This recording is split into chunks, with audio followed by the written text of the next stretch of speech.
Semangat pagi sahabat dunia tambang kita bertemu kembali pada malam hari ini. Dan pembahasan kita pada malam hari ini adalah traffic density. Ini pada akhir-akhir ini banyak sahabat dunia tambang kita yang bertanya bagaimana mengevaluasi dan apa kata peraturan terkait dengan traffic density. Nah, traffic density atau bisa kita sebut sebagai kepadatan lalu lintas dapat kita nyatakan sebagai dengan satuan jumlah kendaraan per kilometer jalan angkut.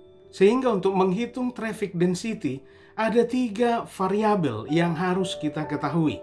Nah, yang pertama adalah panjang kendaraan. Nah, bagaimana mengetahui panjang kendaraan? Dapat kita lihat dari technical specification dari alat angkut tersebut.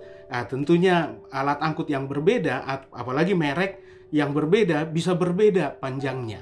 Sama-sama truk 8x4 yang 12 roda bisa berbeda panjangnya. Iveco dengan Scania bisa berbeda. Apalagi dengan rigid truck dibandingkan dengan trailer. Bisa berbeda panjangnya. Nah, bagaimana cara mengetahuinya? Bisa kita lihat dari technical specification atau kita ukur manual di lapangan. Ambil meteran, mari kita ukur dari depan sampai ke belakang. Tentunya overall length, artinya panjang keseluruhan. Nah, kemudian variabel yang kedua yang harus kita ketahui adalah jarak beriringan. Jarak beriringan antar dump truck atau antar trailer atau dump truck dengan trailer. Dan jarak beriringan itu sebenarnya sudah ditentukan terlebih dahulu oleh kepala teknik tambang. Jadi kita tinggal ambil dari aturan yang sudah ditetapkan oleh kepala teknik tambang. Nah, variabel yang ketiga adalah panjang jalan. Dan panjang jalan yang kita maksud di sini adalah 2 arah, sahabat dunia tambang kita. Misalkan kita sedang bicara atau menganalisis traffic density dari ROM ke port misalnya. Maka berapa panjangnya? 10 km. Maka kita bicara 2 arah. ROM ke port, port ke ROM. Maka jadi 20 km. Nah, seperti itu. Misalkan dalam hal ini kita buatkan persamaannya misalnya, kita buatkan rumusnya, maka contoh panjang kendaraan kita sebut sebagai LK misalnya, ya. L mewakili kata length dan K kendaraan. Kemudian aturan jarak beriringan kita simbolkan sebagai S misalnya, mewakili kata space. Kemudian panjang jalan 2 arah, jangan lupa 2 arah ya. 2 arah kita sebut sebagai LJ ya, panjang jalan. Oke. Nah, maka persamaannya menjadi bisa dilihat di screen sahabat dunia tambang kita, maka jumlah kendaraan maksimum yang boleh melintas bersama-sama di jalan angkut itu, maka kita simbolkan sebagai N misalkan. Maka N sama dengan panjang jalan dibagi dengan panjang kendaraan plus S, plus jarak beriringan. Nah, panjang kendaraan plus jarak beriringan, inilah area yang dibutuhkan oleh sebuah kendaraan untuk beroperasi. Panjang dirinya sendiri plus jarak beriringan. Inilah space yang dibutuhkan oleh sebuah kendaraan.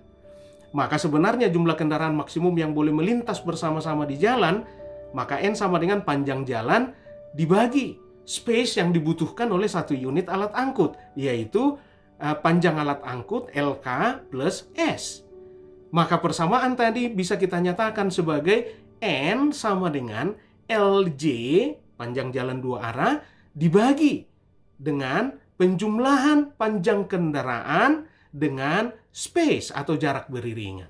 Nah, itulah kapasitas maksimum jalan, kapasitas 100% jalan angkut itu. N ini yang mewakili jumlah kendaraan yang dapat melintas secara bersama-sama di jalan angkut, itulah kapasitas maksimum atau kapasitas 100% jalan angkut kita. Nah, yang jadi masalah sahabat dunia tambang kita di Kepmen SDM nomor 1827 tahun 2018 di lampiran 2, tepatnya di halaman 136. Di sana disebutkan bahwa kapasitas jalan maksimum yang boleh digunakan itu adalah 80%. Tidak boleh lebih dari 80. Nah, kenapa hanya 80? Tidak sampai 100 saja supaya maksimal. Nah, kalau sampai 100 sahabat dunia tambang kita, itu berarti tiba-tiba misalnya ada ban kempes atau meletus di tengah jalan. Tentu dia akan minggir. Sambil minggir dia akan ngerem. Maka kendaraan yang di belakangnya pasti melanggar aturan jarak beriringan. Nah, kapasitas maksimum 100% itu boleh dipakai Artinya semua kendaraan yang melintas secara bersama-sama itu sama-sama ngegas, sama-sama ngerem. Percepatan dan deselerasi pun sama-sama. Dan itu sesuatu hal yang tidak mungkin, sahabat dunia tambang kita. Maka diberikan space 20%. Belum lagi untuk perbaikan jalan misalkan. Perbaikan jalan kita taruh di sini traffic man, kita taruh di ujung sana traffic man. Nah, begitu kendaraan nanti lihat traffic man, dia akan ngerem.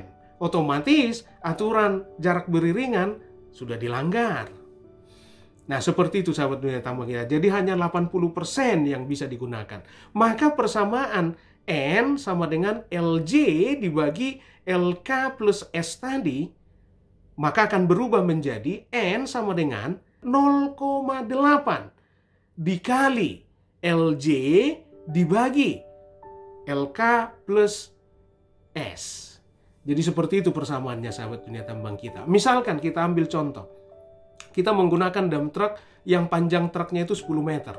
Kemudian KTT sudah mengatur jarak beriringan 90 meter. Maka kebutuhan operasi, kebutuhan area untuk beroperasi satu unit kendaraan LK plus S 10 meter tambah 90 meter sama dengan 100 meter. Panjang jalan haulingnya taruhlah misalkan 10 km.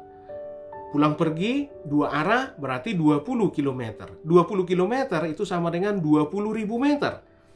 Maka kalau kita masukkan ke persamaan tadi, N sama dengan 0,8 kali LJ dibagi LK plus S, maka sama dengan 0,8 kali 20.000, yaitu 16.000. Dibagi 10 meter plus 90 meter. Artinya 16.000 dibagi 100. Maka jumlah maksimum kendaraan yang boleh melintas secara bersama-sama di jalan hauling adalah 160 kendaraan. Nah, pertanyaan yang sering terjadi di lapangan, apakah itu berarti kami hanya boleh mengoperasikan maksimum 160 unit kendaraan angkut, Pak? Tidak, sahabat dunia tambang kita. Bisa lebih, bisa lebih. Lebihnya berapa, Pak? Nah, pada kegiatan pengangkutan, tentunya pengangkutan itu tidak hanya bicara masalah traveling, tapi juga bicara loading di ROM. Nah, ini kita sedang bicara evaluasi traffic density di jalan hauling. Ada yang sedang loading di ROM, ada yang sedang dumping di port, selain yang sedang traveling. Tadi 160 unit itu yang sedang traveling bersama-sama di waktu yang sama di jalan hauling. Maka Anda bisa mengoperasikan sampai 200. Akan tetapi Anda atur, ada yang sedang loading, ada yang sedang dumping. Intinya adalah yang melintas bersama-sama di jalan hauling maksimum 160 unit. Nah, seperti itulah kata peraturan. Nah, itulah traffic density sesuai dengan ketentuan peraturan kita. Baik, saya pikir sudah jelas. Akan tetapi kalau ada yang belum jelas atau ada pendapat lain, silahkan masukkan di kolom komentar. Terima kasih atas perhatiannya, dan mari serahkan segala sesuatu kepada Tuhan Yang Maha Kuasa. Badai pasti berlalu.